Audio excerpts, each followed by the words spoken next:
Toujours un plaisir de vous retrouver dans l'Évangile, chers frères et sœurs. Nous allons continuer donc notre thématique aujourd'hui dans cette grande série intitulée Le désordre dans l'Église, avec un aspect, un tout autre aspect sur le business, le contrôle et le culte de personnalité dans certains serviteurs de Dieu. Et je peux dire aujourd'hui, un grand nombre de serviteurs de Dieu, entre guillemets, sont, n'est-ce pas, en train d'effectuer dans l'Église. Et combien cela est dommage, parce que ce n'est pas à ça que le Seigneur a établi, n'est-ce pas, ceux-là qui doivent bâtir avec lui son Église. Le Seigneur n'a pas établi des hommes pour, n'est-ce pas, faire du business, faire du contrôle, faire un culte de personnalité, exercer un contrôle sur et dans la vie des chrétiens au milieu de l'Église. Mais allons voir plus précisément de quoi donc il s'agit, parce que je crois que l'Évangile peut véritablement nous montrer beaucoup de choses. Donc parfois, aujourd'hui, on peut vivre ces choses sans toutefois réaliser l'ampleur et surtout le dommage que cela nous coûte. Entrons et commençons dans Jean au chapitre 2, à partir du verset 13. Donc, Jean au chapitre 2, à partir du verset 13. Et il est écrit que la Pâque juive était proche et Jésus monta à Jérusalem. Il trouva les vendeurs de bœufs, de brebis et de pigeons, ainsi que les changeurs de monnaie installés dans le temple. Alors il fit un fouet avec des cordes et les chassa tous du temple, ainsi que les brebis et les bœufs. Il dispersa la monnaie des changeurs et renversa leur table. Et il dit aux vendeurs de pigeons, « Enlevez cela d'ici. Ne faites pas de la maison de mon Père une maison de commerce. » Et au verset 17, il est écrit, ses disciples se souvinrent qu'il est écrit, « Le zèle de ta maison me dévore. » Donc, voilà ce que Jésus fit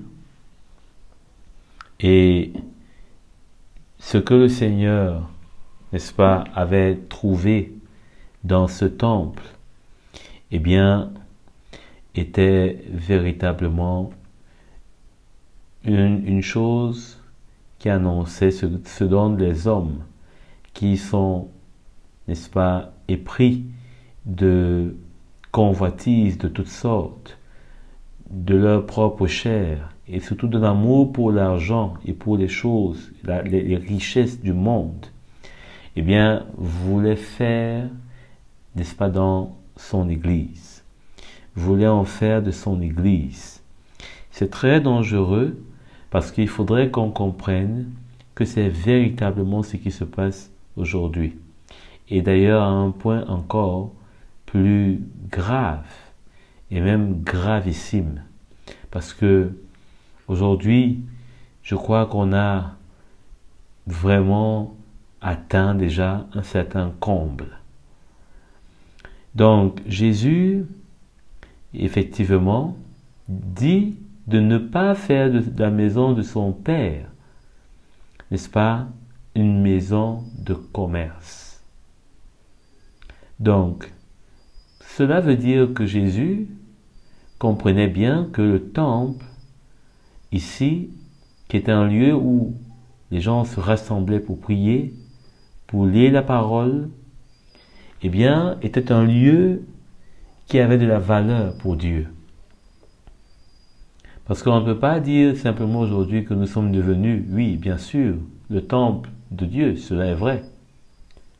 Mais il faut comprendre ici que il y a à la fois ce temple que nous sommes de Dieu, mais il y a également un lieu, n'est-ce pas, qui nous rassemble et qui, n'est-ce pas, nous permet de communier et qui lui aussi a besoin, n'est-ce pas, d'être accepté de toutes ces pratiques dont, n'est-ce pas, on peut voir ici que Jésus n'était pas en accord. Il ne leur dit pas, on peut relire le verset 16, il dit aux vendeurs de pigeons, enlevez cela d'ici, ne faites pas de la maison de mon Père une maison de commerce. Il ne leur dit pas, arrêtez de vendre, ne vendez plus. Mais il dit, enlevez cela d'ici. C'est-à-dire que vous pouvez aller faire ces choses à l'extérieur, où vous voulez, mais pas dans la maison de mon Père. Vous pouvez aller faire votre commerce, vous pouvez aller faire votre maraboutisme, vous pouvez aller faire votre divination, vous pouvez aller faire toutes sortes de choses que vous voulez ailleurs, mais pas dans la maison du Seigneur. Pas là où on doit se retrouver pour chercher le royaume de Dieu, pour méditer et écouter la parole de Dieu. On doit se retrouver pour s'encourager, s'exhorter. On doit se retrouver pour prier ensemble. On doit se retrouver pour, n'est-ce pas, louer le Seigneur. Là, il n'y a pas de place pour un commerce quelconque. Et aujourd'hui, on voit bien que le monde, dans son esprit, eh bien, a infecté les hommes, et tout ce trafic qu'il y a dans le monde, toutes sortes de trafics aujourd'hui, veut pénétrer et pénètre l'Église fortement. Celui d'ailleurs qui en est à l'origine, il est, n'est-ce pas, sans besoin de le mentionner, mais on se rappelle, notamment dans Ézéchiel, lorsqu'il est mentionné, et qu'il nous a dit de lui qu'il avait commencé à faire un trafic dans le ciel. Hein? Il avait commencé à faire un trafic qui était, n'est-ce pas, d'une intention maléfique de renverser le Dieu véritable, le seul et l'unique, le Tout-Puissant. Et ce trafic qu'il faisait, dans le sens de vouloir convaincre, hein, au point de convaincre un tiers des anges de le rejoindre dans sa rébellion, il a commencé à faire un trafic d'idées, un trafic de pensées, un trafic de lobbying, comme aujourd'hui, hein, de lobbying, c'est-à-dire qu'il va influencer, hein, les uns et les autres pour les convaincre de se ranger derrière lui. Je parle du diable, de l'ennemi de nos âmes, qui aujourd'hui essaye d'amener les hommes dans un même trafic, un trafic de cupidité, un trafic, n'est-ce pas, d'avarisme, un trafic, n'est-ce pas, d'enrichissement personnel, un trafic de dépouillement des brebis du Seigneur. Hein? Et c'est dangereux. Il faudrait vraiment ne pas vouloir voir, pour ne pas voir la réalité qui se passe aujourd'hui. Eh bien, commençons avec ce point du business qui aujourd'hui a lieu dans l'Église.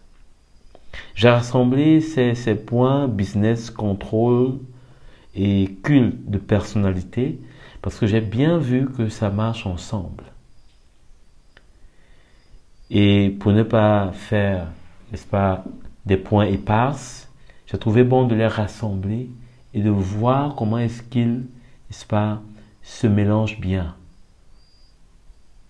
Et j'espère que le Seigneur va vous éclairer pour que vous aussi, vous puissiez voir, n'est-ce pas, comment l'évangile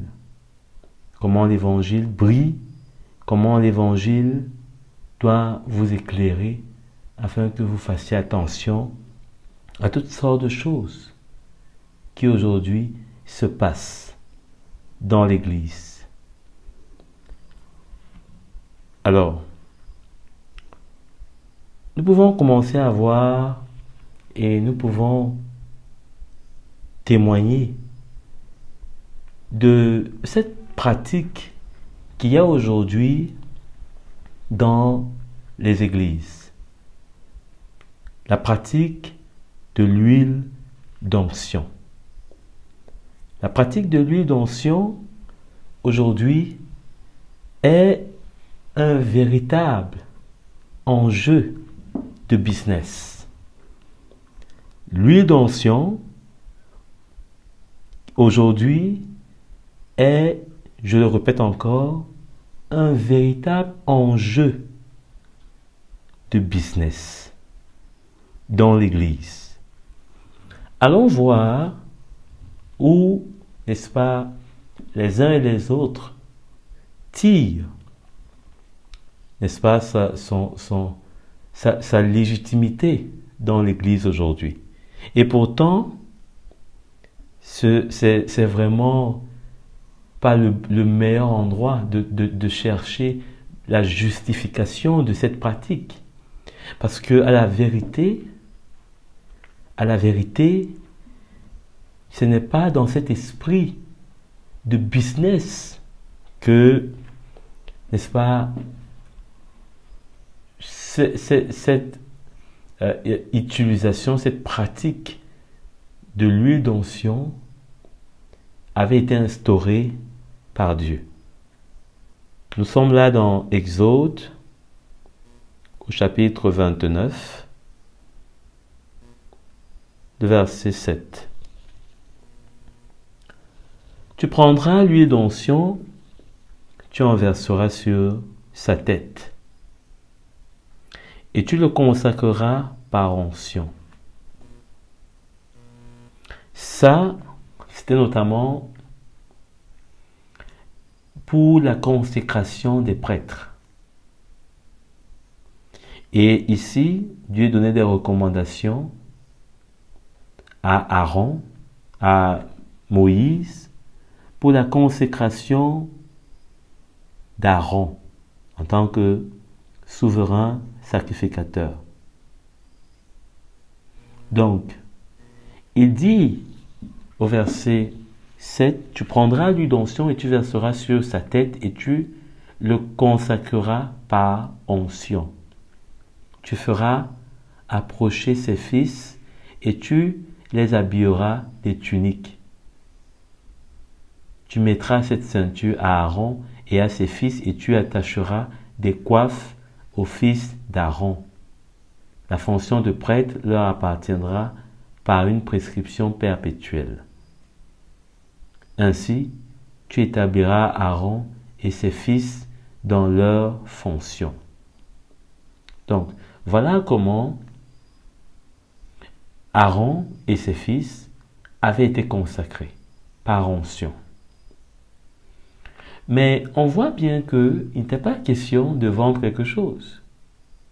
Nulle part, on ne voit dans l'Ancienne Alliance que l'huile d'onction était achetée, que l'huile d'onction était vendue. On ne voit cela nulle part. On voit plutôt une recommandation qui avait été donnée pour une utilisation précise. C'était pour consacrer. C'était pour consacrer.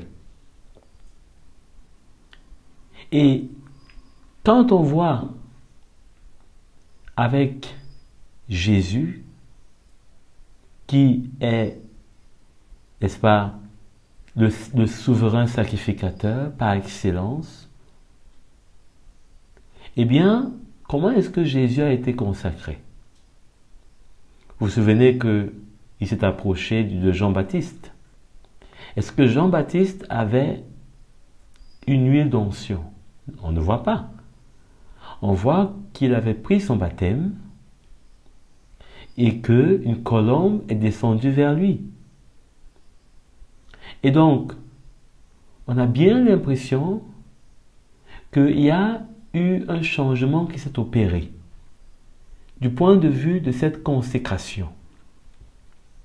C'est-à-dire que Jésus n'a pas été consacré comme dans l'ancienne alliance avec l'huile d'onction, mais c'est une colombe, donc l'Esprit de Dieu qui représente l'Esprit de Dieu qui est descendu sur lui. Et la voix de Dieu d'ailleurs a attesté qu'il était le Fils de Dieu et en lui, il y avait toute la confiance du Père. Et allons véritablement mettre un point de confirmation à ce changement de sacerdoce qui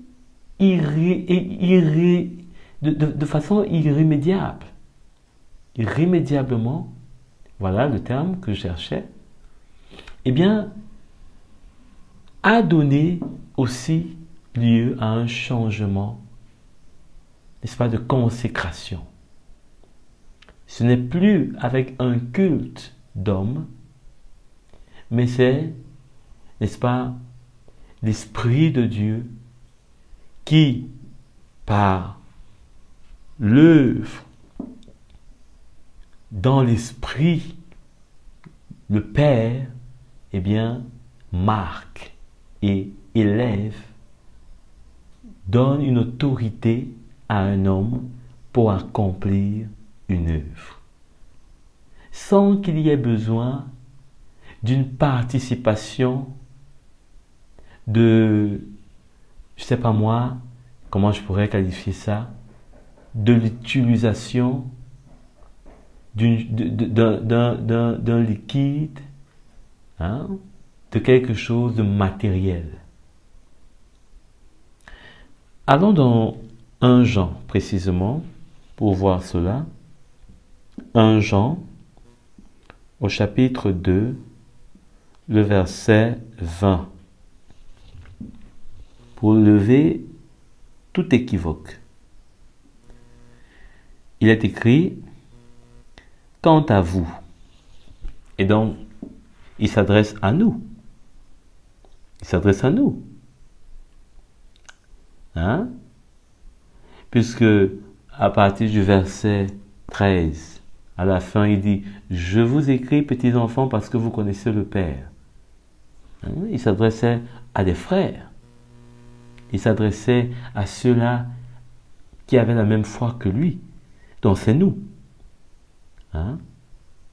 Quant à vous, vous avez l'onction donnée par celui qui est saint. Et vous avez toute connaissance.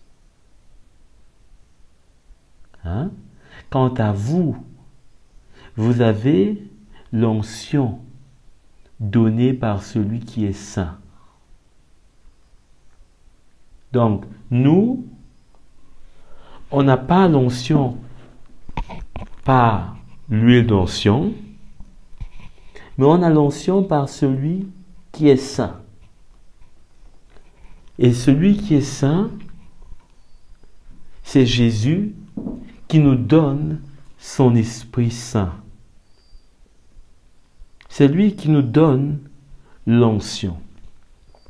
En d'autres termes, l'Esprit de Dieu est l'onction de Dieu sur nous. L'Esprit de Dieu est l'onction de Dieu sur nous. Hein? Est-ce que c'est clair? L'Esprit de Dieu est l'onction de Dieu sur nous. Il dit dans la version Louis II, il dit, pour vous, vous avez reçu l'onction de la part de celui qui est saint. Hein? On a reçu l'onction de la part de celui qui est saint. C'est la même chose. On a reçu l'onction de Christ. Pas d'un homme. Pas d'un liquide. hein? Pas d'une préparation spéciale, d'un liquide, non, mais de celui qui est saint, de Jésus lui-même. Étant devenu enfant de Dieu, on a reçu son esprit et son onction de partant, on l'a également reçu. Donc, on ne peut pas aujourd'hui faire de l'huile d'onction une pratique qui a sa place dans l'Église sous prétexte de rechercher l'onction. Parce que cela revient à nous renvoyer dans l'ancienne alliance et donc à nous faire sortir de la grâce qui est, n'est-ce pas, le marqueur de la nouvelle alliance. Nous devons faire attention, bien-aimés. Il y a des pratiques aujourd'hui qui ont cette tendance à vouloir nous ramener dans l'ancienne alliance. Et pourtant, nous sommes de la nouvelle alliance. Et pourtant, nous ne sommes pas juifs. Ces choses de l'ancienne alliance ne nous regardent d'aucune manière. Dans leur pratique, dans leur observation, et d'ailleurs que nous ne pouvons même pas, s'il s'agissait simplement de mettre en pratique cette loi de Moïse. Et d'ailleurs, je voudrais bien dire que, n'oubliez pas que la loi dit que si vous n'obéissez pas et vous ne mettez pas en pratique un seul des commandements de l'ancienne alliance, et bien sûr de ces ordonnances avec, eh bien c'est toute la loi que vous n'avez pas mis en pratique. Donc si on veut aujourd'hui marcher et avoir la pratique de l'huile d'onction selon qu'il est, n'est-ce pas, utilisée, selon qu'elle est utilisée, l'huile d'onction, selon qu'elle est utilisée, cette pratique dans l'ancienne alliance, eh bien, sachant que nous sommes également appelés à pratiquer toute la loi de cette ancienne alliance, de cette loi de Moïse, avec ses ordonnances. Il faudrait que ce point, une fois pour toutes, soit clair dans les esprits de ceux qui veulent ramener la loi dans la nouvelle alliance. Soit on pratique l'ancienne alliance dans son entièreté, soit on est dans la nouvelle alliance et notre justification et tout ce qu'on fait est fondé dans l'esprit de la nouvelle alliance. Donc, véritablement, il y a un choix à faire. On ne peut pas être dans les deux pôles. Cela est tout simplement impossible. C'est pourquoi Paul dit aux Galates, au chapitre 5, que celui qui cherche la justification par la loi est déchu de la grâce. Donc,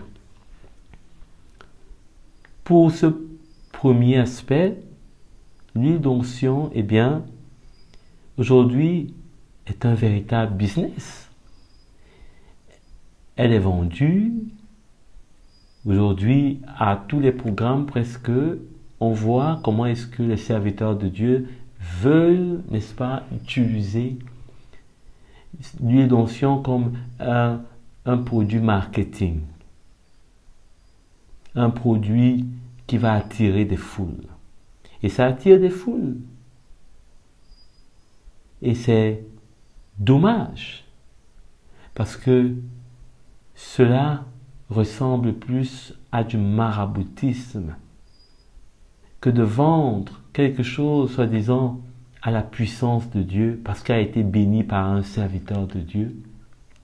Cela n'est pas différent d'un marabout qui prépare ses décoctions, et puis, quand vous venez, il vous les donne.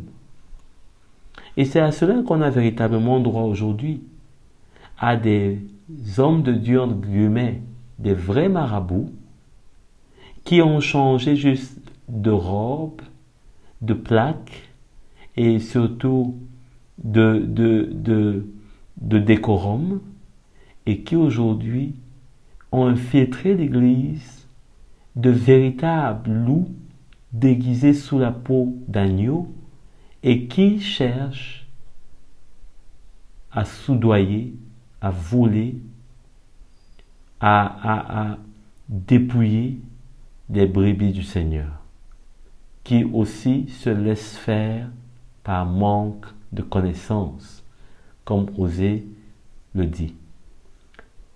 Le peuple de Dieu périt aujourd'hui faute de connaissances, comme le prophète Osée le dit, clairement, par faute de connaissances. Alors, un autre point aujourd'hui qu'on peut bien voir, c'est celui de la cupidité. La cupidité qui est un désir de s'enrichir soi-même. Aujourd'hui, les serviteurs de Dieu, si vous remarquez, ils sont riches pour eux-mêmes. Au point d'ailleurs que certains figurent parmi les hommes de Dieu les plus riches au monde. Vous croyez ça que Paul aurait aimé figurer dans la liste des hommes de Dieu les plus riches de son temps? Pas riches pour Dieu, pas riches selon Dieu, mais riches pour lui-même. Riches comme le monde. D'ailleurs, le monde tellement voit cette richesse qui lui ressemble, qu'il arrive, le monde, qu'il arrive à quantifier et à opérer un tableau qui répertorie, n'est-ce pas, les serviteurs de Dieu les plus riches. Puisque normalement le monde ne serait pas capable de faire un tel travail si, quelque part, la richesse de ces hommes de Dieu était spirituelle. Mais elle est devenue et elle est de plus en plus terrestre. Et pour eux-mêmes, c'est-à-dire que charnelle, hein, et surtout injuste, au point où le monde arrive, comme pour toute autre personne dans le monde, des milliardaires et autres, à quantifier et à pouvoir établir que tel serviteur de Dieu est riche. Il est très riche. Il a ceci, il a cela. Il est influent dans le monde. Il possède ceci et cela. C'est très, très intéressant. De tels éléments qui nous montrent très bien qu'on a décalé, qu'on n'est plus dans, n'est-ce pas, l'évangile et l'évangile seul. Regardez par exemple dans 2 Corinthiens, regardons ensemble, dans 2 Corinthiens, chapitre 9, comment est-ce que l'apôtre Paul, n'était pas intéressé à ce que les chrétiens et lui-même puissent devenir riches et s'enrichir pour lui-même et selon la chair et pour la chair. Au verset 5, il dit « J'ai donc jugé nécessaire d'encourager les frères à se rendre chez vous avant moi pour s'occuper de l'offrande que vous aviez promise. Ainsi, elle sera prête comme une vraie bénédiction et non comme une manifestation de votre soif de posséder. » Donc, pour l'apôtre Paul, il y avait une distinction claire entre le fait de vouloir être une bénédiction pour les autres, et donc on donne pour que les autres soient également enrichis, que le royaume de Dieu avance, parce que c'est la charité, c'est l'amour. On accomplit la loi parfaite d'ailleurs. Et le fait que les chrétiens cherchent à donner pour posséder eux-mêmes encore plus, pour eux-mêmes. Vous voyez? Deux états d'esprit complètement différents. D'ailleurs, à la suite, beaucoup parfois finissent par être confus, puisque le verset 6 dit « Sachez-le, celui qui sème peu, moissonnera peu, celui qui sème abondamment, moissonnera abondamment. » On dirait qu'ici, l'apôtre Paul est en train d'encourager les gens à s'aimer beaucoup pour moissonner beaucoup, mais c'est faux. Puisque ce n'est pas pour s'aimer beaucoup pour eux-mêmes, non. C'est pour semer et moissonner de l'esprit, de l'œuvre de l'esprit, du fruit de l'esprit. C'est de ça dont qu'il était intéressé. Et c'est pourquoi plus haut il précise, il dit non pas une soif de posséder, c'est-à-dire que non pas une envie de posséder pour vous-même, mais plutôt un désir de pouvoir être une bénédiction pour les autres. Et le verset 7 ferme toute, n'est-ce pas, idée d'interprétation autre et surtout charnelle de ce que l'apôtre Paul dit au verset 6. Tout comme le verset 5, 4, d'abord, n'est-ce pas, le propos du verset 6. Pour moi, je trouve ça très bien écrit. C'est-à-dire que le verset 6 est bien circonscrit entre le verset 7 et le verset 5, qui ne permettent pas que on puisse donner ou attribuer à l'apôtre Paul une forme de manipulation, une forme, n'est-ce pas, d'excitation des chrétiens à devenir riches pour eux-mêmes. Il dit au verset 7 donc, que chacun sème, que chacun donne comme il l'a décidé dans son cœur, sans regret ni contrainte, car Dieu aime celui qui donne avec joie. Donc, qu'est-ce qu'il veut dire par là? Il veut dire qu'on est libre. On est libre. Mais on est libre. Et dans cette liberté, on doit comprendre que celui qui donne peu, eh bien, il moissonne peu. C'est une règle normale. Mais on doit être libre de donner. Et donner avec joie.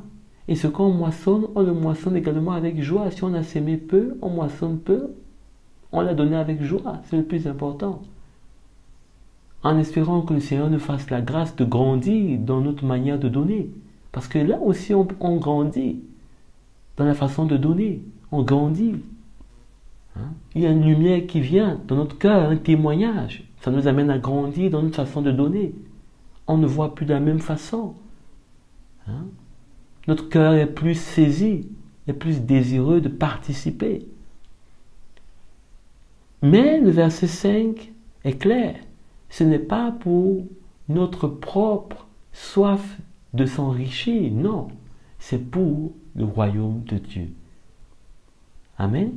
Donc, ici, on voit que l'apôtre Paul était clair. Il n'y avait pas un désir de s'enrichir pour soi-même. Aujourd'hui, on veut emmener le chrétien à donner la dîme comme pour croire qu'il sera béni. J'ai fait d'ailleurs un crochet sur ce point. J'espère que vous pourrez, n'est-ce pas, l'écouter tout aussi. Je ne vais pas m'attarder dessus, mais aujourd'hui, c'est également un business. la dîme. D'amener le chrétien à croire que s'il donne sa dîme, il sera béni. Et s'il ne donne pas, il sera maudit. Ses affaires ne fonctionneront pas. Mais c'est dangereux. Il ne faudrait pas que l'on puisse créer des business dans ce qui est plutôt un danger, remet plutôt un joug, un fardeau, remet plutôt une crainte, une peur, même pas une crainte, une peur dans l'esprit du chrétien.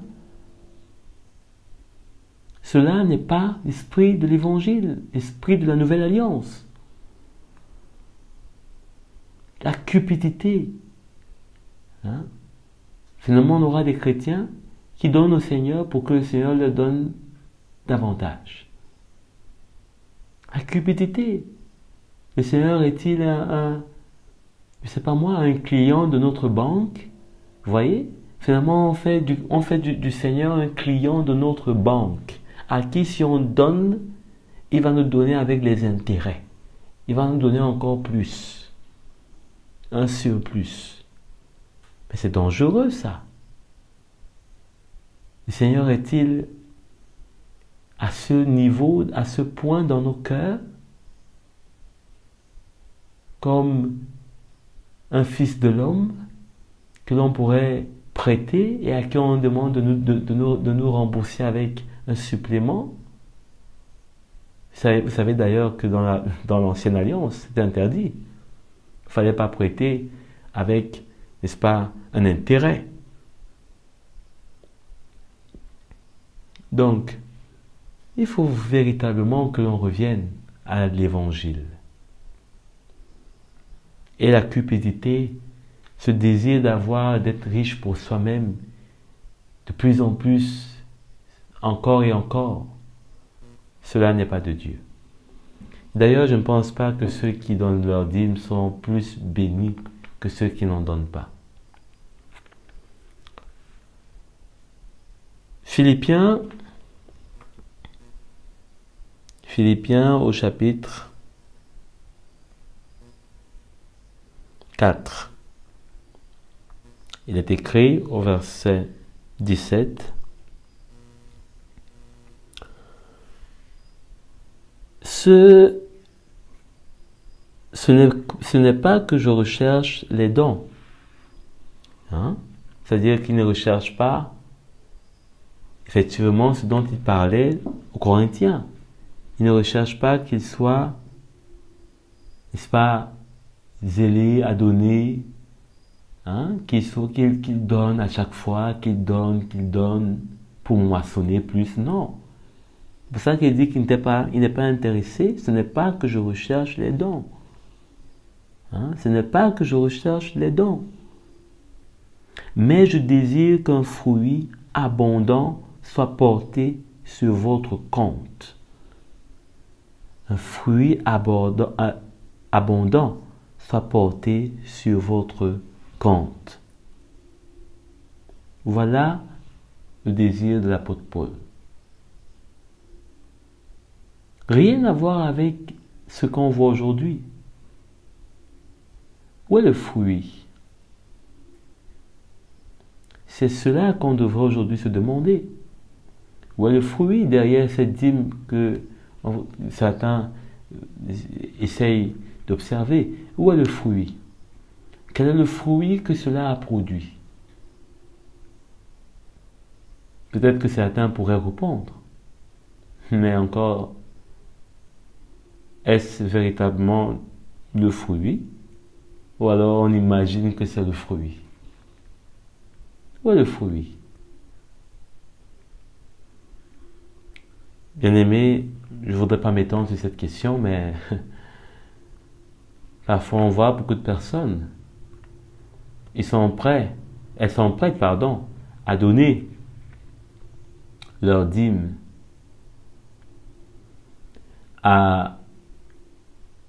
au pasteur, au Seigneur, aux responsables des églises. Mais c'est difficile de les voir donner à un de leurs frères dans l'église, à sortir quelque chose et à donner gratuitement, simplement, d'une manière, à dire comme une surprise, c'est difficile. On donne facilement au Seigneur, mais aux frères et sœurs, on ne donne rien. Même quand ses frères crient d'un besoin ou d'une difficulté, on compte ceux qui ont un cœur pour soutenir. Je dis pour soutenir sans même qu'on ne passe un message dans l'église, pour soutenir de manière à dire que individuelle et surtout même discrète, à deux, c'est difficile. Parfois on voit un geste lorsque ça représente peut-être un groupe ou bien l'église, là qu'on voit des gens parfois se mobiliser. Et sinon, les gens sont insensibles dans l'église, mais tellement zélés pour vouloir donner au Seigneur et faire pour le Seigneur. Malheureusement, Jésus, connaissant le cœur de l'homme, a dit que celui qui fait du bien à l'un de ses plus petits, il a fait à lui. C'est ainsi que beaucoup pourront dire au Seigneur, mais je ne t'ai jamais vu nu. Et le Seigneur leur dira, eh bien, vous m'avez vu nu, mais vous avez estimé que ce n'était pas moi qui étais nu, parce que je suis le Seigneur. Eh bien, au travers des frères et sœurs, le Seigneur peut être nu. Tout comme le Seigneur sur cette terre, lorsqu'il a marché, il avait soif, il avait faim. Alors, continuons donc. Un autre aspect, toujours de ce point sur le business dans l'église, il y a cet aspect de business prophétique, si je peux l'appeler comme ça. Le business prophétique, business des prophéties. Eh bien, ça c'est aujourd'hui quelque chose qui gangrène l'Église. Cela d'ailleurs fait exploser le compteur du nombre des prophètes qui existent, notamment pour ce qui est du Cameroun, on n'en compte plus. Tout le monde est prophète et tout le monde a des prophéties et tout le monde révèle. C'est tellement grave aujourd'hui que on se demande si le ministère prophétique n'a pas renversé le ministère apostolique. Les prophètes donnent comme l'envie de regretter de n'avoir pas été prophète, et peut-être si on est évangéliste ou pasteur, on s'en retrouve comme étant comme diminué. Le ministère prophétique aujourd'hui donne à convoiter.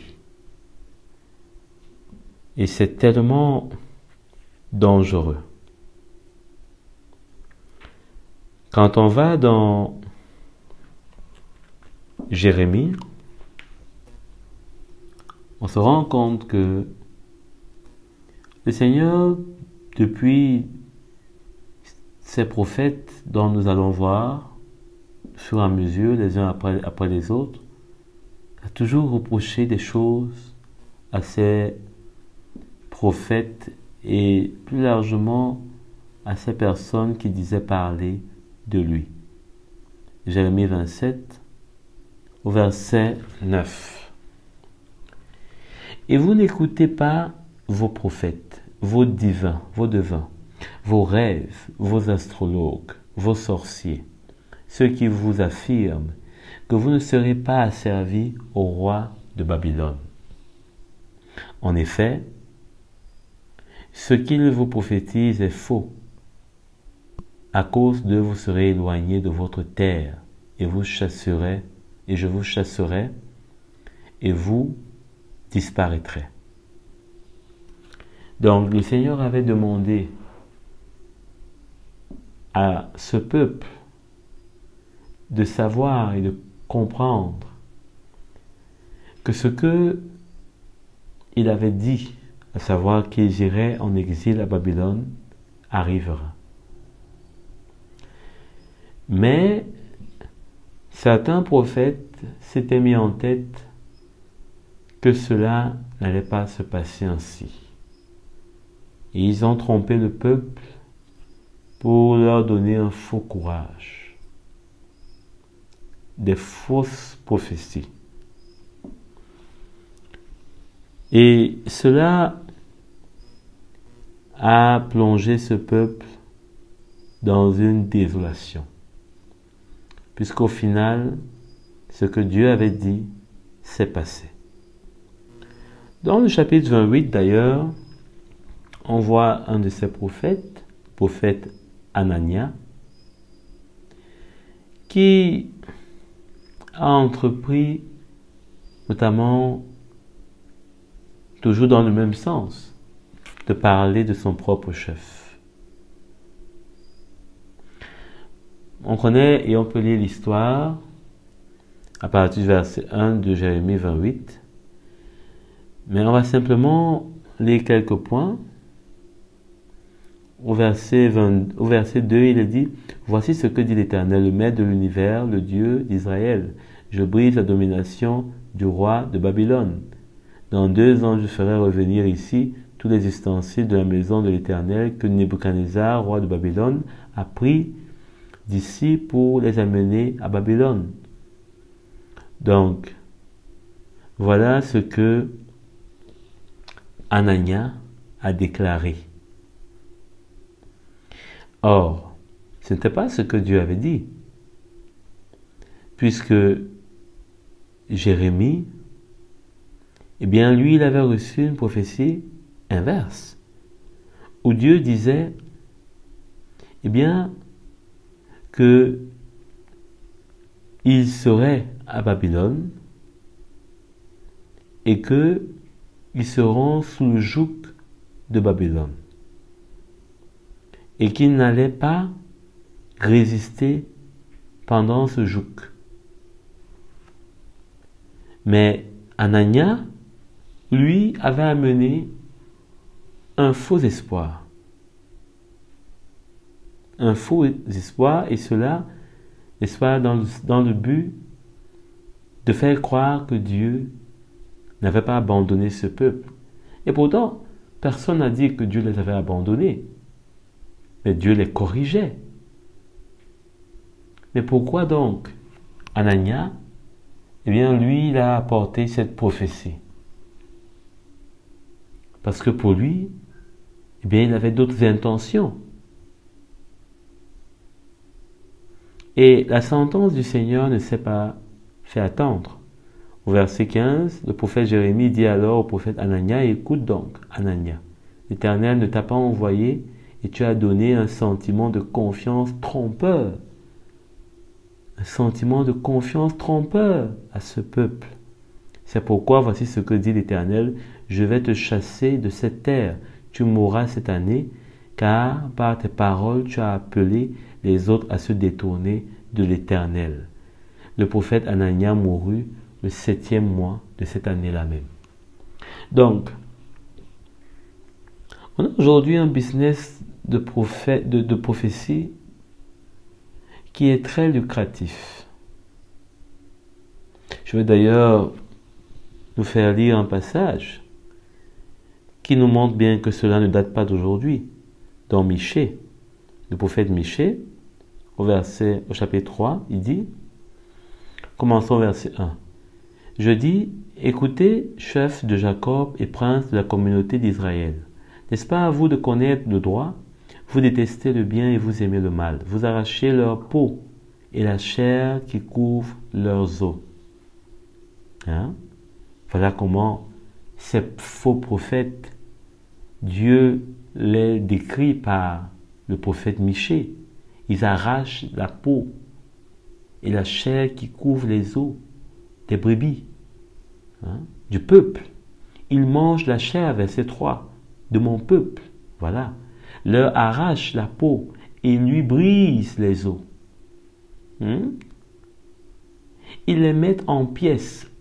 C'est-à-dire qu'ils détruisent ce peuple. Hein?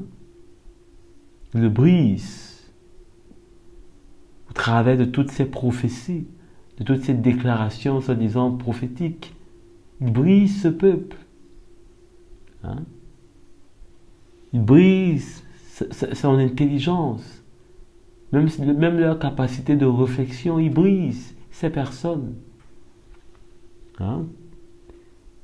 Par leur prétendue prophétie. Ils mettent en pièces comme ce qu'on cuit dans un pot, comme de la viande dans une marmite. Alors, ils crieront vers l'Éternel, mais il ne leur répondra pas. Il se cachera à eux à ce moment-là parce qu'ils ont perverti leurs agissements. Voici ce que dit l'Éternel à propos des prophètes qui égarent mon peuple, qui annoncent la paix sur leurs dents, qui annoncent la paix si leurs dents, trouvent quelque chose à mordre. Vous voyez? Si leurs dents trouvent quelque chose à mordre, ils annoncent la paix. Et qui proclament la guerre si l'on ne met rien dans leur bouche. Vous voyez le calibre de prophètes qu'on a aujourd'hui? Ils annoncent la paix, hein, si leurs dents trouvent quelque chose à mordre. Mais ils proclament la guerre s'ils ne trouvent rien dans leur bouche. Et c'est ce qui aujourd'hui se passe. Quand vous allez voir un prophète, si vous ne donnez pas l'offrande prophétique, eh bien, ce n'est pas trop sûr que ce sera en votre faveur. C'est une malédiction qui vous est annoncée. Mais quand vous donnez quelque chose de consistant, eh bien, la prophétie est presque réalisée même. C'est dans 2 jours. C'est demain. On vous dit ça va se faire demain. Bien-aimés, je pense que c'est tellement clair quand on lit ces passages et que l'on voit simplement un peu ce qui se passe aujourd'hui dans l'Église du Seigneur. C'est un vrai désordre. C'est un vrai faux-tout. C'est un vrai... Si le Seigneur était vraiment ici, dans ce monde encore aujourd'hui, avec, n'est-ce pas, ce fouet, comme on a lu dans Jean, au chapitre 2, eh bien, il ferait la même chose qu'il avait fait. Mais aujourd'hui, on peut dire que le Seigneur veut à nouveau le faire, parce que si ce message, tel que vous le suivez, tel qu'il est partagé, eh bien, est encore annoncé, c'est parce que le Seigneur veut mettre de l'ordre. Il veut faire sortir les vendeurs, ceux qui viennent faire leur commerce, leur business dans l'église. Donc, quand ils n'ont rien à mordre, ils proclament la guerre, et quand ils trouvent quelque chose à mordre, eh bien, ils proclament la paix. À cause de cela, la nuit tombera sur vous et finit les visions. Ce seront les ténèbres et finit les oracles. Au verset 11, il dit, ces chefs jugent pour des cadeaux, ces prêtres enseignent pour un salaire, ces prophètes prédisent l'avenir pour de l'argent. Et ils osent s'appuyer, ils Et ils osent s'appuyer sur l'Éternel en disant, l'Éternel n'est-il pas au milieu de nous? Le malheur ne nous atteindra pas. Hein? Ils disent, le Seigneur est avec vous. Il vous déclare les choses. Dans cette situation, vous êtes victorieux. Ils vous disent des choses que vous vouliez entendre, bien sûr. Après avoir donné une telle somme, comment ne pas vous donner ce que vous voulez entendre? Surtout qu'après, il faudra encore que vous reveniez. N'ayant pas vu ce qu'on vous a donné à entendre. Et pour semer encore. C'est ainsi que toute votre vie. Cela est tellement misérable. Allons donc dans Nahum, le livre de Nahum, très intéressant également. Nahum au chapitre 2, verset 11. On pile, on dévaste, on détruit. Ça commence bien. Le courage fond, les genoux flanchent, tous les reins souffrent, tous les visages pâlissent. Qu'est devenu ce repère de lion, ce pâturage des lionceaux où se retirait le lion, la lionne, le petit du lion, sans que personne ne les inquiète. Le lion déchirait pour ses petits, étranglait pour ses lionnes. Il remplissait de proie ses tanières, de dépouilles ses repères. Voilà quelque chose qui nous donne un peu l'image de ce qui se passe dans les assemblées aujourd'hui, dans l'Église du Seigneur. C'est un repère de dépouilles de personnes qui sont rançonnées, qui sont volées, qui sont dépouillées de ce qu'elles ont. Hein? Ou, n'est-ce pas, elles sont déchirées. Et parfois même, un lion invite un autre lion pour venir encore déchirer ses propres proies. Pour déchirer les jeunes, les vieux, les moins vieux. Pour déchirer, pour n'est-ce pas, dépouiller. Sous prétexte qu'il y a une vision. Sous prétexte qu'il y a un don prophétique. Sous prétexte qu'il y a une percée à avoir, eh bien, les gens sont prêts à se livrer entre les crocs de ces vrais loups humains. Et c'est comme ça qu'ils découragent. On a lu au verset 11, le courage fond. Parce que année après année, ces personnes ne voyaient pas de changement. Les genoux flanchent. Ça montre comment on est fatigué. Les gens sont fatigués dans ces assemblées, mais elles n'ont pas de solution. Ces personnes n'ont pas de solution.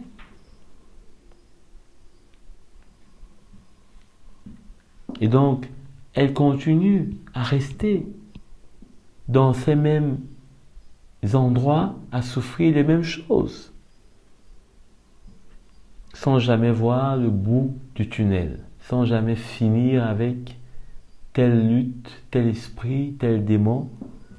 Parce que en fait c'est ça qui alimente, c'est ça qui donne, n'est-ce pas, de la subsistance du faux prophète. Si le démon, le combat démoniaque dans votre famille s'arrête, comment est-ce que vous allez continuer à s'aimer dans c'est pas moi, la révélation prophétique de votre famille, des liens dans votre famille. Et donc, ça ne peut jamais finir. Parce que si ça finit, ça veut dire qu'il y aura tarissement de votre part à donner, à s'aimer pour une déclaration prophétique. Et c'est comme ça que des gens se retrouvent toute leur vie en train de lier, de couper, de se battre, d'arracher, d'envoyer le feu. Mais ça ne peut pas s'arrêter puisqu'il y a toujours... Il faut que cela se perpétue afin que celui qui en est le bénéficiaire, eh bien, ait toujours de quoi il va, n'est-ce pas, donner à son Dieu, son ventre. Hein? Vous vous rappelez? Il nous a dit que, je pense bien c'est l'apôtre Pierre, ils ont pour Dieu leur ventre. Parce que, eh bien, ils sont des hommes. Ils ont besoin également d'être bien. Hein? Eux, ils ne travaillent pas comme vous, mais ils ont besoin d'être bien. Et même s'ils travaillent, il faudrait qu'ils soient encore plus bien.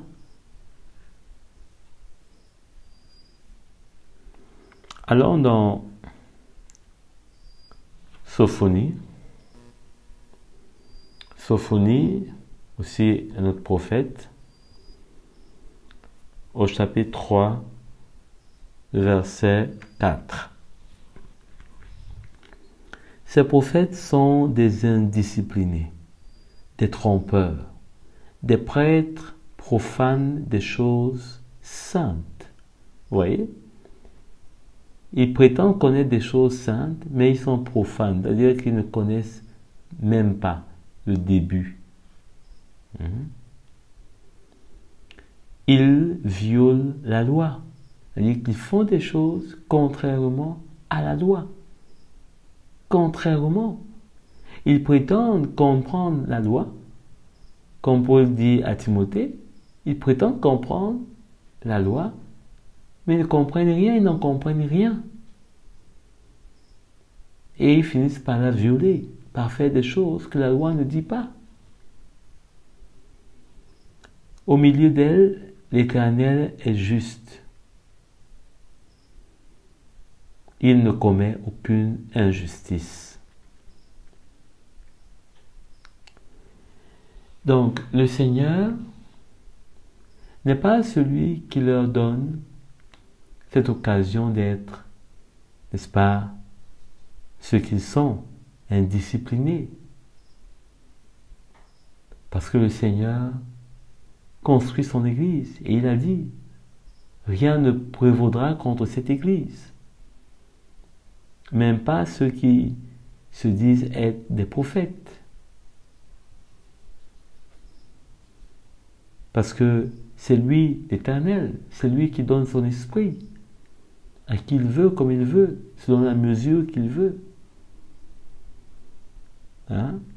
Et si certains qui n'ont rien reçu de Dieu, ou qui ont reçu mais se sont pervertis, eh bien, sont-ils plus grands que Dieu? Non. Aujourd'hui, les prophètes veulent nous faire parfois ressentir qu'ils sont même plus grands que Dieu, qu'ils commandent Dieu. Et pourtant, ils sont misérables aux yeux de Dieu. Donc, allons aussi dans Néhémie, toujours un autre prophète. Néhémie, le chapitre 6, au verset 10. Pour ma part, je pense bien que c'est le bon. Donc, on va plutôt prendre un autre verset. Je pense pas que ce soit le bon verset, mais Ouvrons immédiatement donc dans Apocalypse. Oui, Apocalypse, qui aussi fait mention de ces serviteurs de Dieu, entre guillemets, qui se disent serviteurs de Dieu, mais qui sont serviteurs d'eux-mêmes. Verset 13. Je vis sortir de la gueule du dragon, de la gueule de la bête et de la bouche du prétendu prophète 3 esprits impurs semblables à des grenouilles. 3 esprits impurs semblables à des grenouilles. Bien-aimés, si on pouvait voir, nos yeux spirituels pouvaient s'ouvrir et voir, n'est-ce pas, ce qui anime ces hommes et ces femmes qui nous parlent aujourd'hui et par la prophétie à tout bout de champ, on verrait sûrement ce qui est écrit ici, le prétendu prophète, avec ces trois esprits impurs, semblables à des grenouilles. Vous savez que la grenouille, c'est tout ce qui est visqueux, impur, c'est plein de saleté, ça a une mauvaise apparence même, c'est pas joli à toucher, c'est vraiment impur, c'est vraiment comme de la saleté. Mais quand ils ouvrent la bouche, ces hommes de Dieu, ces femmes de Dieu, eh bien, on est souvent subjugué. Mais on est subjugué par des esprits impurs. Leurs prétendues révélations sont des choses qui sont abominables devant Dieu. Parce que c'est véhiculé d'une manière impure. L'esprit qui est derrière ces prophéties, ce sont des esprits impurs. Ce n'est pas de Dieu, mais c'est de l'ennemi. C'est du diable lui-même. Et nous devons faire attention, et nous sommes responsables pour nous-mêmes de faire attention, de nous en écarter. Parce que si nous persistons à croire que ce n'est pas le cas, qui sait là où nous pouvons nous retrouver. Allons dans un roi au chapitre 22. Un roi chapitre 22, le verset 19. Michée ajouta, eh bien, écoute donc la parole de l'Éternel. J'ai vu l'Éternel assis sur son trône et tous les corps célestes debout près de lui, à sa droite et à sa gauche.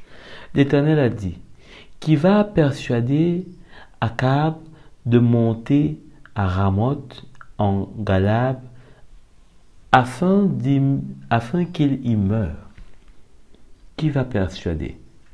Ils ont répondu, les corps célestes qui étaient debout devant et près de lui. Ils ont répondu l'un d'une manière, l'autre d'une autre. Mais un esprit est venu se présenter devant l'Éternel et a dit, moi je vais persuader. Moi je vais le persuader. L'Éternel lui a dit, comment? Je vais sortir, a-t-il répondu, excusez-moi, ma lecture aujourd'hui est très mauvaise. Je vais sortir, a-t-il répondu, je crois que c'est un peu de fatigue. Mais le Seigneur nous encourage. Amen. Je vais être un esprit de mensonge dans la bouche de tous ces prophètes. L'Éternel a dit, tu le persuaderas Tu vas y parvenir. Sors et agis de cette manière. Maintenant, l'Éternel a mis un esprit de mensonge dans la bouche de tous les prophètes que voici, mais lui, il a prononcé le malheur contre toi. Donc, on voit comment est-ce que Akab, qui ne recherchait pas à entendre la parole de Dieu, eh bien, s'est retrouvé exposé à ce qu'il voulait, à un mensonge. Et un esprit a été envoyé dans la bouche de tous ses serviteurs, de tous ses prophètes. On connaît l'histoire. Seul Michée a parlé selon le cœur de Dieu. Mais rien à faire. Le roi était déjà dans la main de Dieu parce qu'il nous a dit Dieu voulait déjà le faire mourir. Et donc, l'état de son cœur, eh bien, a été pour lui-même, n'est-ce pas, une mort, un point d'achèvement, une sentence. Parce que son cœur n'était pas droit, son cœur n'était pas humble, n'était pas soumis au Seigneur, n'était pas pieux, ne craignait pas Dieu. Eh bien, tout comme avec le roi d'Égypte, son cœur étant endurci par Dieu, nous devons faire attention.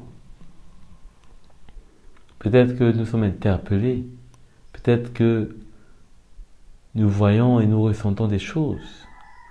Et comment est-ce que fermer les yeux à cela? Comment est-ce que faire semblant comme si on n'a rien compris, comme si on ne voit rien? Comment est-ce que s'endurcir pour se donner des raisons, pour se donner des arguments et se convaincre que, eh bien, peut-être que ce n'est pas exactement ça, comme on croit, ou bien comme on nous dit. On ne pourra pas tenir de cette façon, bien-aimé. Ça, c'est une manière, n'est-ce pas, orgueilleuse de s'exposer davantage, d'ailleurs, à de telles personnes. Et c'est comme ça que Akab s'est retrouvé exposé à tous ces faux prophètes qui lui ont parlé, animés d'un mensonge. Eh bien, il s'est retrouvé, n'est-ce pas, là où Dieu exactement l'avait attendu. Eh bien, que cela ne soit pas votre partage, je l'espère. Au plus vite, vous allez vous dégager des griffes de tels hommes, au plus vite, vous allez, n'est-ce pas, vous retrouver au contact d'autres hommes qui ont à cœur véritablement votre âme, qui ont à cœur véritablement votre maturité spirituelle. Alors, continuons aussi dans le livre de Nombres,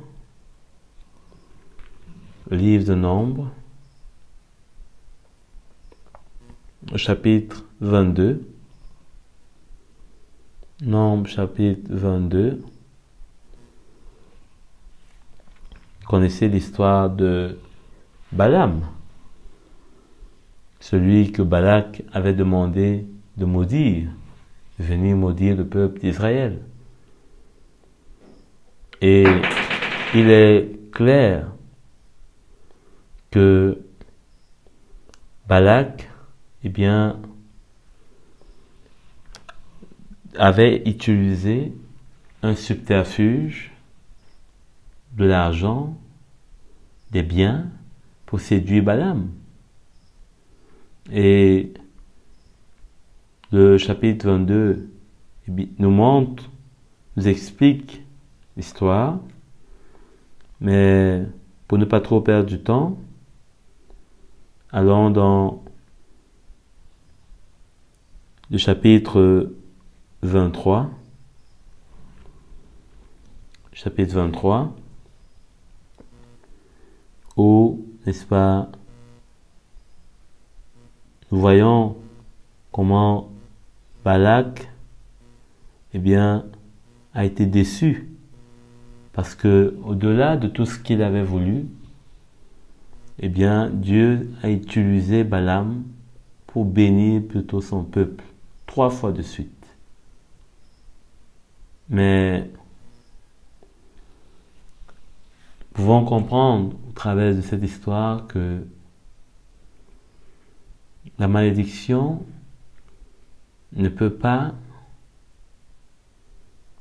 être pour nous un moyen de nous contrôler, parce que cela aujourd'hui est un argument pour contrôler le peuple de Dieu. On le menace de malédiction, on le menace de toutes sortes de choses qui sont dans sa vie, qui vont entrer dans sa vie. Mais sur le peuple de Dieu, lorsque le peuple de Dieu marche avec le Seigneur, il n'a rien à craindre. Et c'est ce que Balaam et Balak ont compris. Il n'y a rien à faire. Parce que quand le chrétien, la brebis du Seigneur, marche avec le berger Jésus, quoi est-ce qu'il peut avoir peur?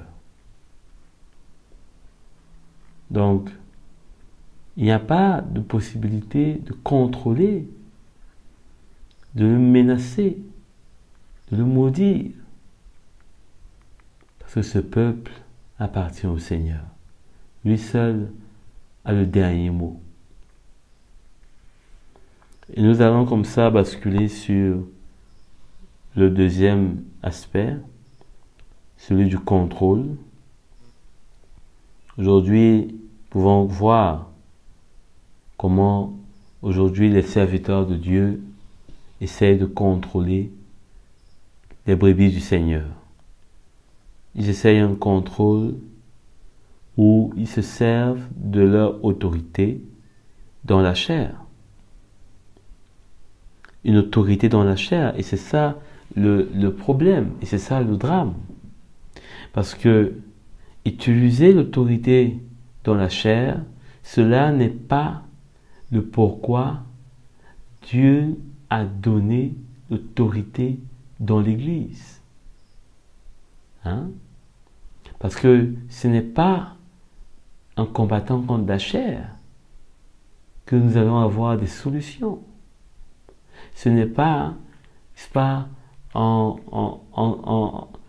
essayant d'attaquer des chrétiens dans la chair ou de les contrôler dans la chair qu'on aura des résultats. Ouvrons dans Philippiens au chapitre 1. Philippiens donc, chapitre 1, le verset 8. En effet, Dieu m'est témoin que je vous chéris tous avec tendresse. Hein? Dieu m'est témoin. Donc, l'apôtre Paul, eh bien, parle d'une tendresse qu'il avait pour ses Philippiens. Il avait une tendresse qui est différente d'un contrôle ou, n'est-ce pas, d'une... je ne sais pas, aujourd'hui on utilise le terme de gant de fer. Il n'avait pas un gant de fer dans sa main. Hein? Mais il avait une tendresse pour travailler avec ces Philippiens, malgré toutes leurs faiblesses, malgré tout ce qu'ils pouvaient être. Mais pour lui, cette tendresse était constante. Aujourd'hui, les serviteurs de Dieu essayent de ne plus être tendres. Ils font tout pour ne pas être tendres. C'est comme si c'était une faiblesse, c'est comme si cela ne permettait pas de construire véritablement dans la maturité des brebis du Seigneur. Je le précise bien, les brebis du Seigneur. Aujourd'hui, beaucoup de serviteurs de Dieu ont une attitude envers les brebis du Seigneur, comme si ils ne supplient pas, ils n'ont pas besoin d'avoir même un avis. Eh bien, c'est comme ça et c'est comme ça. Celui qui ne veut pas, eh bien, c'est les menaces. Il n'y a pas une tendresse, il n'y a pas une façon de se comporter, de sorte que le chrétien se sente libre.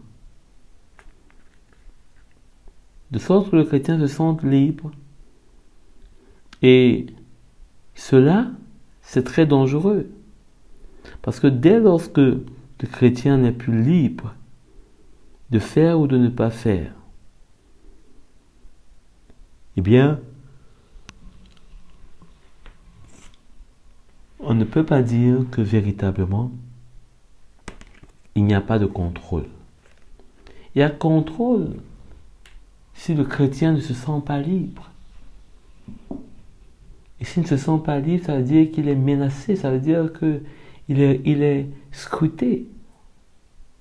Ça me rappelle d'ailleurs une sœur qui témoignait en disant que elle n'avait pas le droit chez elle de mettre un autre serviteur de Dieu à la télé. Parce que si jamais son pasteur arrivait, ou un frère, il trouvait cela serait mal pris.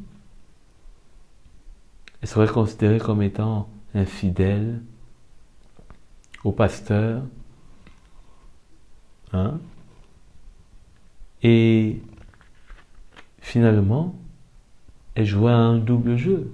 Si elle sait qu'un frère arrive, eh bien, elle met la chaîne, une chaîne autre qu'elle peut-être ne suivait même pas, ne connaît même pas.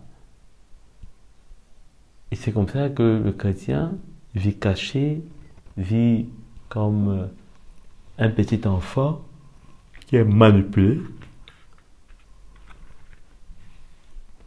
Donc, est-ce que cela est le cœur du Seigneur? C'est clair que non. Allons au verset 17. Il est écrit: les autres, animés d'un esprit de rivalité, annoncent Christ avec des intentions qui ne sont pas pures et avec la pensée d'augmenter les souffrances de ma détention.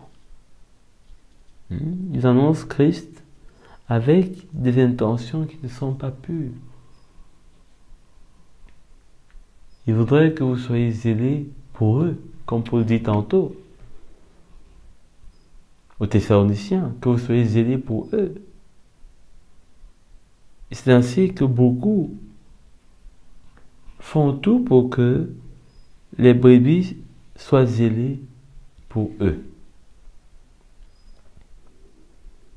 Ils n'hésitent pas parfois même à confier des responsabilités. Ils n'hésitent pas parfois à confier des rôles.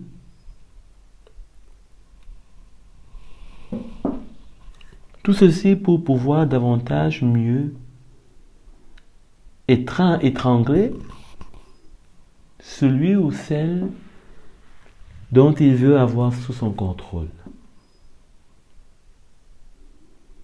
Parfois, c'est juste dans l'appellation. On vous appelle mon fils dans la foi. Bref, pour vous montrer que vous êtes important, vous êtes chéri. Et cela suffit à exercer sur vous un contrôle. Parfois, c'est en vous donnant une responsabilité moindre. Peut-être celle de porter sa Bible ou son appareil pour l'amener et l'escorter jusqu'à sa place. Et cela suffit à vous mettre sous son contrôle. C'est très dangereux le contrôle de l'homme. Et ses intentions ne sont pas pures. Parce que non seulement on n'est pas soi-même humble, mais on amène les autres à ne pas nous voir comme étant simples.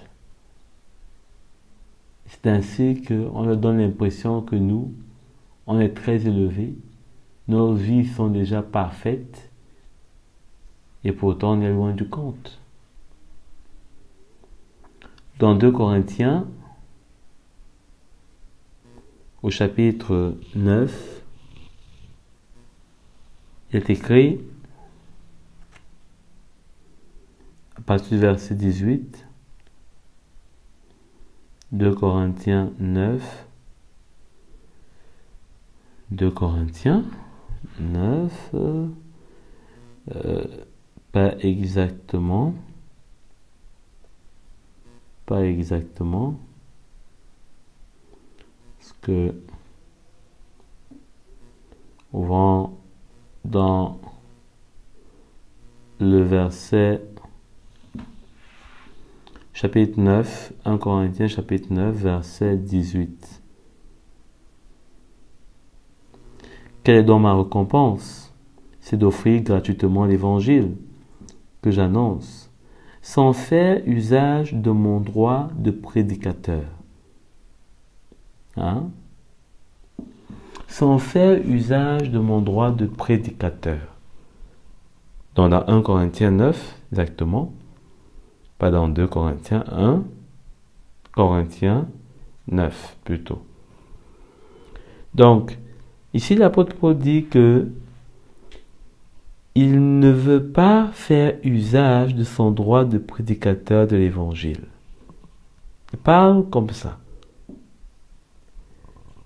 Combien aujourd'hui, parfois, parce qu'il prêche l'évangile, encore, même que cela reste encore à discuter, il essaie de s'arroger un droit de prédicateur.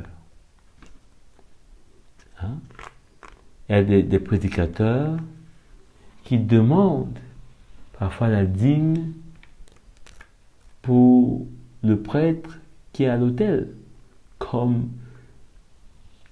cela est relevé dans Deutéronome, pour les dîmes. Comment est-ce qu'il faut amener pour le Lévite?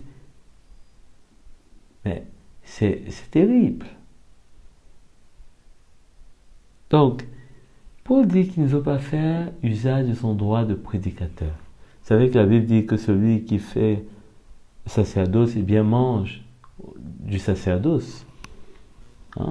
Paul le reprend d'ailleurs. Mais ici, pour Paul, il n'était pas question, n'est-ce pas, de cet état d'esprit. Pour lui, il était plutôt question de pouvoir être une bénédiction pour les autres, d'avoir une joie de donner pour les autres. Et donc, dans son droit, il préférait mourir à son droit. Vous voyez comment est-ce qu'il n'y a pas dans son esprit un désir de contrôler. Au lieu qu'il fasse usage de son droit de prédicateur, il voulait plutôt faire usage de ce droit, non pas pour lui, non pas à son bénéfice, mais au bénéfice des frères et des sœurs. Afin que lui, s'il y a même un bénéfice, c'est celui de porter, d'avoir une joie que ses frères et ses sœurs sont dans, c'est pas, le nécessaire, et que lui, il en moissonne de fruits. Donc pour Paul, c'était clair. C'est ainsi qu'il dit en effet, bien que libre vis-à-vis de tous, je me suis fait esclave de tous afin de gagner le plus grand nombre. Etc. Et il continue avec les Juifs, j'ai été juif, J'ai été comme un juif afin de gagner les juifs. Hein? Pas de contrôle.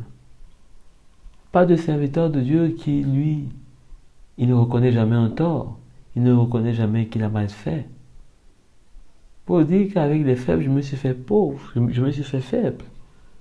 Est-ce qu'aujourd'hui, on a des serviteurs de Dieu qui veulent se faire faibles avec des faibles?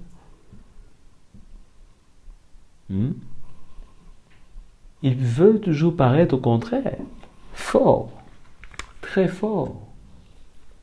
Ils veulent toujours paraître comme étant la référence de la vie chrétienne, d'une vraie vie chrétienne. Et pourtant, on ne voit rien. Dans 2 Corinthiens, à présent, 2 Corinthiens, on va ouvrir au verset 2 Thessaloniciens plutôt. Avec tous ces versets, on s'embrouille un peu. 2 Thessaloniciens, chapitre 3, le verset 1.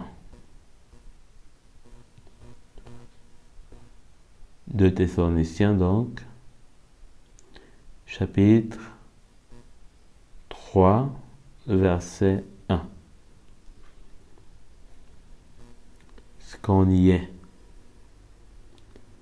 Parce que moi, j'y suis. Il est écrit: maintenant donc, frères et sœurs, priez. Au verset 3, on a dit: le Seigneur est fidèle. Il vous affermira et il vous protégera du mal. Nous avons confiance dans le Seigneur à votre sujet, car vous faites et vous ferez ce que nous avons recommandé. Amen. Donc,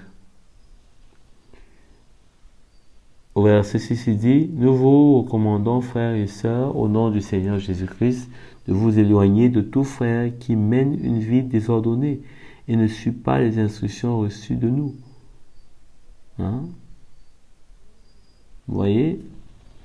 Donc, il fallait pour l'apôtre Paul que les serviteurs de Dieu, que ceux qui prêchent l'évangile, eh bien qu'ils soient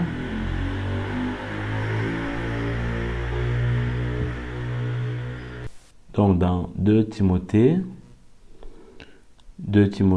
au chapitre 3, à partir du verset 5, il écrit: ils auront l'apparence de la piété, mais ignorant ce qui en fait la force. Éloigne-toi de ces gens. N'oubliez pas que nous sommes en train de parler du point sur le contrôle. Il faut donc s'éloigner, comme je l'ai tantôt dit. Vous voyez, ici c'est clair, il faut s'éloigner. Aujourd'hui, on a les brebis qui ne s'éloignent pas de ces personnes qui ont tout de l'apparence de la piété, mais pourtant qui renient ce qui en fait la force. Qu'est-ce qui fait la force de la piété? C'est la croix. Cette croix qui nous amène à nous identifier à Christ dans ses faiblesses et donc à être faible dans l'homme charnel que chacun de nous peut d'une manière ou d'une autre manifester, avoir encore en lui, mais apporter plutôt la vie de Christ pour que le Seigneur croisse en nous et qu'on puisse lui ressembler de plus en plus. Dans Philippiens d'ailleurs, Philippiens au chapitre 3, verset 19, il est écrit: leur fin c'est la perdition. Ils ont pour Dieu leur ventre. Voilà. Leur fin c'est la perdition. Ils ont pour Dieu leur ventre. Ils mettent leur gloire dans ce qui fait leur honte. Ils ne pensent qu'aux réalités de ce monde. Voyez? Donc, quant à nous, notre droit de cité est dans le ciel. Donc, nous, on n'est pas intéressés au monde, à ce que le monde peut nous donner. Parce que notre droit de cité est dans le ciel, d'où nous attendons aussi comme Sauveur et Seigneur Jésus-Christ. Amen. Donc, on ne peut pas, n'est-ce pas, rester proche de ces hommes qui veulent exercer sur nous un contrôle, une manipulation. Hein? Ils nous contrôlent, ils nous menacent, ils nous font, n'est-ce pas, des remarques qui visent à nous menacer, qui visent à nous faire peur, qui visent à nous faire douter de nous, de notre foi, de l'amour de Dieu dans notre vie, de sa patience en nous, de son œuvre en nous. Parce que si on reste près de ces hommes, eh bien, eux, ils sont destinés à la perdition. Et on risque d'être destiné avec eux dans la perdition si on ne s'en défait pas. Parce qu'ils vont nous conduire dans les mêmes voies qu'eux. Hein? Donc, nous devons faire attention au contrôle que l'homme veut exercer sur nous. Nous devons faire très très attention. C'est pour la liberté que le Seigneur nous a appelés, ce n'est pas pour être contrôlé par l'homme. Et cette liberté, nous ne devons pas et nous ne pouvons pas la soumettre à des hommes qui n'ont que l'apparence de la piété, mais rien de plus. Ils paraissent très spirituels, ils font de grandes déclarations, ils ont de grands messages, entre guillemets, mais ils renient ce qui fait la force de la piété et donc de la foi. Ils ne savent pas être comme Paul avec une attitude de brisement. C'est d'ailleurs cela qui va nous amener à ce dernier point, c'est à ce dernier aspect, sur le culte de personnalité qui est visible aujourd'hui dans les églises. Les pasteurs aujourd'hui travaillent à avoir un culte de personnalité. Dans leur manière de prêcher, ils prêchent différemment, ils essayent de prêcher différemment les uns des autres. Ils essayent d'avoir un style à eux. Si vous êtes un peu attentif, vous verrez cela. Ils essayent de se démarquer les uns des autres. Au lieu que ce soit à travers un message de l'évangile clair, la lumière que les premiers apôtres avaient de l'évangile, Christ et Christ crucifié, eh bien eux, ils ont plutôt à cœur de se différencier par des choses charnelles, visibles, sans qu'il y ait une incidence réelle dans la vie, n'est-ce pas, des brebis. C'est ainsi que certains, ils ont tout misé sur leur habillement. Ils sont toujours avec un style d'habillement très enviable. D'autres avec une sagesse du langage. Ils parlent d'une manière très convaincante. Mais allons voir comment c'était pas l'attitude de l'apôtre Paul. Dans 1 Corinthiens, au chapitre 2, verset 1. Pour ma part, frères et sœurs, lorsque je suis venu chez vous, ce n'est pas dans une supériorité de langage ou de sagesse que je suis venu vous annoncer le témoignage de Dieu. Donc, Paul parle de comment il n'est pas venu avec une supériorité de langage ou de sagesse. Cela parle notamment d'une attitude aujourd'hui qui pour moi est visible. Beaucoup de serviteurs de Dieu parlent avec cette attitude. Donc Paul déclarait clairement qu'il n'était pas venu avec une supériorité de langage. C'est-à-dire quand ils parlent, ils ont l'impression que c'est toujours juste. Il n'y a jamais d'erreur. Et que, comme ils l'ont dit, c'est une vérité qui est établie ainsi. Il n'y a pas une humilité dans leur langage. Ils ont l'impression que quand ils ont déclaré, ça vient de Dieu automatiquement et à chaque fois. Or, cela est faux. Pas toujours. Donc, il faut faire attention à ceux-là qui donnent l'impression parfois que, eh bien, ce qu'ils ont dit est inspiré du Seigneur. Parce que ce n'est pas toujours le cas. Dans 1 Corinthiens chapitre 2, verset 13, on descend tout bas juste. Et nous en parlons non avec la parole qu'enseigne la sagesse humaine. Voilà. Mais avec celle qu'enseigne l'esprit, ainsi, nous employons un langage spirituel pour exprimer ce qui est spirituel.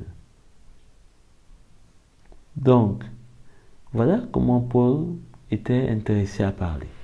Dans un langage spirituel pour traduire les choses spirituelles. Et ainsi, il savait qu'il devait avoir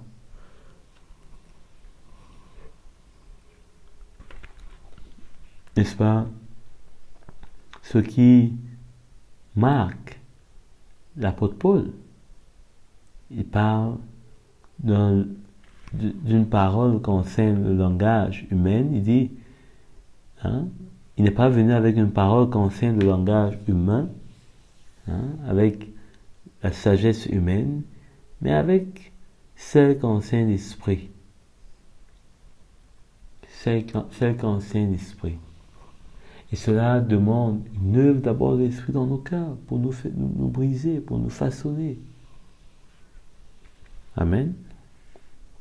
Donc, ici, on a besoin de saisir. Parfois, certains veulent exprimer des choses spirituelles avec un langage terrestre, avec un langage charnel, et cela ne peut pas se faire. Il n'y aura pas le même effet, le même impact. Donc, il faut faire attention à ceux-là qui tentent aujourd'hui de nous séduire par nos oreilles, leur façon de parler, de se placer. On n'a pas du tout besoin de cette attaque. Dans 1 Corinthiens, au chapitre 1 Corinthiens, chapitre 1. Il écrit, verset 17, de fait, ce n'est pas pour baptiser que Christ m'a envoyé, c'est pour annoncer l'évangile et cela sans recourir à la sagesse du langage, afin que la croix de Christ ne soit pas vidée de sa force. Voilà ce que l'apôtre Paul déclarait. Comment est-ce qu'il ne voulait pas utiliser ce langage de la sagesse humaine afin que la croix de Christ ne soit pas sans force? Cela démontre que l'apôtre Paul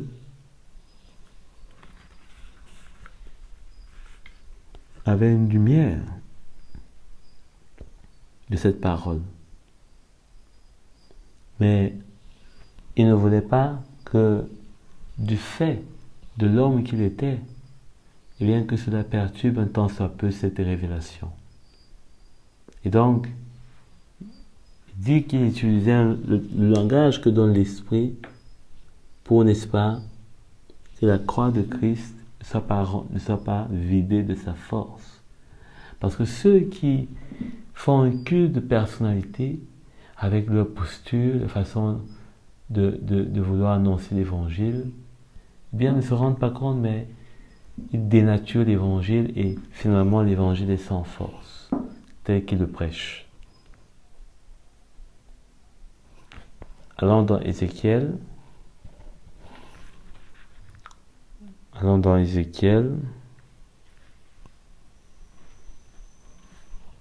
Au chapitre 34. Ézéchiel chapitre 34, verset 22. Il est écrit: Je vais porter secours à mes brebis afin qu'elles ne soient plus un butin, et je vais faire le tri entre les bêtes. Je vais mettre à leur tête un seul berger et je prendrai soin d'elles. Le verset 25, je conclurai avec elles une alliance de paix et je ferai disparaître des bêtes féroces. Mes brebis habiteront en sécurité dans le désert et pourront dormir dans les forêts. Donc, on voit là que Dieu restaure son peuple. Dieu restaure son peuple et il dit que lui, dorénavant, sera, vous pouvez lire ce texte, très intéressant, il sera à nous. Il sera maintenant leur berger et il prendra soin d'elles. Un texte très intéressant qui montre comment est-ce que, notamment ces hommes, ils pillent. Il dit au verset 28, elles ne seront plus pillées par les nations et les animaux sauvages. Aujourd'hui dans l'église, il y a des personnes qui pillent les brebis du Seigneur jusqu'à l'os. Vous savez également que apôtre Pierre, en parle dans sa première épître, au chapitre 1, verset 11. Il est écrit: les prophètes qui ont parlé de la grâce et qui vous étaient révélés ont fait de ce sujet l'objet de leurs recherches et de leurs investigations. Donc, à partir du verset, ils sont bien dans 1 Pierre, dans 2 Pierre plutôt, 2 Pierre plutôt, verset 1, chapitre 1, verset 11. Dans 2 Pierre, chapitre 1, verset 11. Il est écrit: voilà pourquoi je prendrai soin de toujours vous rappeler ces choses. Donc il rappelle. Il dit, soit au verset 16, en effet, ce n'est pas en suivant des fables habilement conçues que nous vous avons fait connaître la puissante venue de Jésus-Christ. Donc, il y a des fables aujourd'hui qui sont habilement construites et nous devons les éviter. Il y a aussi le texte de Jude, on peut le lire, qui nous met bien en garde des prophètes, des faux prophètes, parlant notamment de ceux-là qui sont comme des fontaines sans eau. Donc, tout ceci nous montre très bien que ce culte de personnalité n'a pas sa raison d'être dans l'Église. Parfois, certains serviteurs de Dieu donnent l'impression que si vous êtes dans leur présence, des choses vont se passer de façon extraordinaire, ce qui n'est pas toujours le cas, et d'ailleurs vrai. Le Seigneur est avec tous ceux-là qui sont ses enfants, et il peut utiliser quiconque. Zacharie, au chapitre 5, Zacharie donc, au chapitre 5, verset 1. J'ai de nouveau levé les yeux et j'ai vu un rouleau à mesurer. Donc, ici, les questions soit du Seigneur qui, dans Zacharie ici, eh bien, il dit comment est-ce que, au verset 3, il m'a dit, c'est la malédiction qui se propage sur tout le pays d'après une face, tout voleur sera chassé d'ici, et d'après l'autre, tout parjure sera chassé d'ici. Dans l'église, aujourd'hui, on a des voleurs. Le Seigneur parle ici de comment il va les chasser. On a des parjures, c'est-à-dire des choses qui ne tiennent pas sur la vérité.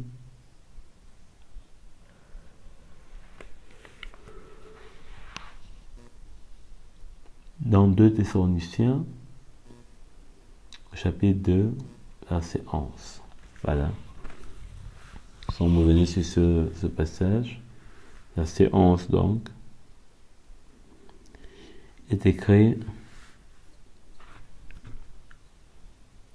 c'est pourquoi Dieu leur envoya une puissance d'égarement pour qu'ils croient au mensonge, afin que tous ceux qui n'ont pas cru à la vérité, mais ont pris plaisir à l'injustice, soient condamnés. Donc le Seigneur n'a pas changé. Le Seigneur n'a pas changé. Il condamne l'injustice, il condamne le mal. Donc, bien-aimés, finissons, n'est-ce pas, ce point avec Jérémie, le chapitre 23, au verset 13. Chez les prophètes de Samarie, j'ai vu une attitude écœurante. Ils ont prophétisé par le Dieu Baal et ont égaré Israël, mon Dieu. Mais chez les prophètes à Jérusalem, j'ai vu des comportements horribles. Ils commettent l'adultère. Chez les prophètes de Jérusalem, j'ai vu des comportements horribles. Ils commettent l'adultère, voilà, ils vivent dans le mensonge et ils encouragent ceux qui font le mal, de sorte que personne ne renonce à la méchanceté. Ils sont tous pareils à Sodome. Donc, il faut, n'est-ce pas, bien comprendre que ces faux prophètes ne datent pas d'aujourd'hui, mais de depuis, et que pour le Seigneur, il les connaît, chacun, et il saura rendre à chacun selon ses œuvres. Pour le moment, nous allons nous arrêter là, et j'espère que vous avez été richement bénis.